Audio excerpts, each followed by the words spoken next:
Let's see the question. Receptors for sperm binding in mammals are present on. Receptor for sperm binding in mammals are present on. First option है vitelline membrane, second है पेरीविटेलाइन space, तीसरा जोना पेलिसुडा और चौथा है corona radiata. तो बच्चों जो sperm binding के रिसेप्टर्स होते हैं वो जोना पेलिसुडा लेयर में होते हैं। पहले हम समझते हैं कि what is sperm binding receptor. तो देखो होता क्या है, ये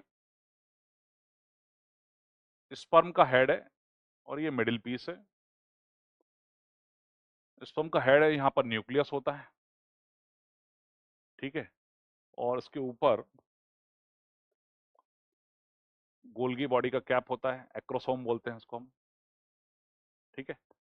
और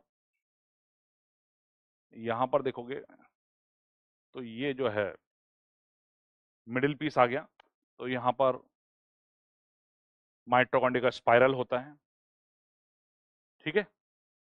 तो होता क्या है, स्पर्म का जो हेड होता है एक्रोसोम के ऊपर, यहां पर भी कुछ रिसेप्टर होते हैं और जो ओवम है उसके बाहर जोना पेलिसुडा लेयर होती है। जोना पेलिसुडा लेयर होती है, तो इस पर भी कुछ रिसेप्टर्स होते हैं जो कि ग्लाइकोप्रोटीन नेचर के होते हैं। ग्लाइकोप्रोटीन नेचर, ठीक है, ZP3 करके ये रिसेप्टर्स होते हैं। तो जब फर्टिलाइजेशन होता है उस दौरान ये स्पर्म जो रहते हैं वो इस तरह से बाइंड करते हैं। तो ये जोना पेलिसुडा लेयर जो रहती है वहां पर जो रिसेप्टर्स हैं और स्पर्म के जो हेड के ऊपर जो रिसेप्टर्स हैं ये सिमिलर टाइप के रिसेप्टर होते हैं, तो एक तरह का लॉक की जैसा बाइंडिंग होता है, इसको स्पर्म बाइंडिंग बोलते हैं विद्या। ये अपना ओवम हो गया और ये लेयर जो है ये क्या है, जोना पेल्यूसिडा, ठीक है। तो ये रिसेप्टर्स जो होते हैं वो कहां पर प्रेजेंट होते हैं, जोना पेलिसुडा लेयर पर होते हैं, ग्लाइकोप्रोटीन नेचर के होते हैं, ZP3 नेम होता है। तो जब रिसेप्टर बाइंड करेंगे, मतलब रिसेप्टर से जो बाइंड करेगा स्पर्म जो है, देन उसका आगे की प्रोसेस आगे बढ़ती है। तो क्वेश्चन पूछा गया था कि ये रिसेप्टर्स कहाँ होते हैं, तो जोना पेलिसुडा करेक्ट आंसर है। बाकी के ऑप्शन है vitelline membrane, perivitelline space, corona radiata.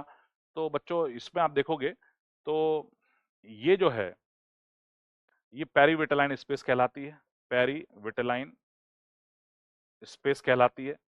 जोना पेलिसुडा और सेल मेम्ब्रेन, ये ओवम की सेल मेम्ब्रेन है, प्लाज्मा मेम्ब्रेन है, उसके और जोना पेलिसुडा के बीच में जो स्पेस होती है उसको पेरीविटेलाइन स्पेस बोलते हैं, ठीक है। और उसके बाहर सेल्स होती हैं कोरोना रेडिएटा, ये सेल्स होती हैं, तो इसको कोरोना रेडिएटा बोलते हैं, ठीक है। ये सेल्स होती हैं, यहाँ पर रिसेप्टर्स नहीं होते हैं। तो ये कोरोना रेडिएटा को हटाने के लिए कुछ एक्रोसोम के अंदर एंजाइम्स भी होते हैं, कोरोना पेनिट्रेटिंग एंजाइम वगैरह होते हैं, तो वो उसको हटाते हैं, ठीक है। हाइलुरोनिडेज टाइप का एंजाइम होते हैं, तो वो कोरोना रेडिएटा को डैमेज करते हैं। बस स्पर्म ओवम की जो बाइंडिंग होती है उसके रिसेप्टर्स हैं जोना पेलिसुडा पर होते हैं, ठीक है। तो आई थिंक ये समझ में आ गया होगा आपको। तो इस क्वेश्चन का आंसर जो है वो हो जाएगा जोना पेलिसुडा। तो सी ऑप्शन करेक्ट हो जाएगा। Receptor for sperm binding in mammals are present on, ठीक है। स्पेसिफिक बाइंडिंग होती है, हर कोई भी स्पीसीज होती है उसका स्पर्म उसी स्पीसीज के ओवम से बाइंड करता है, तो ये रिसेप्टर्स होते हैं ग्लाइकोप्रोटीन नेचर के, तो जोना पेलिसुडा लेयर पर प्रेजेंट होते हैं, ठीक है।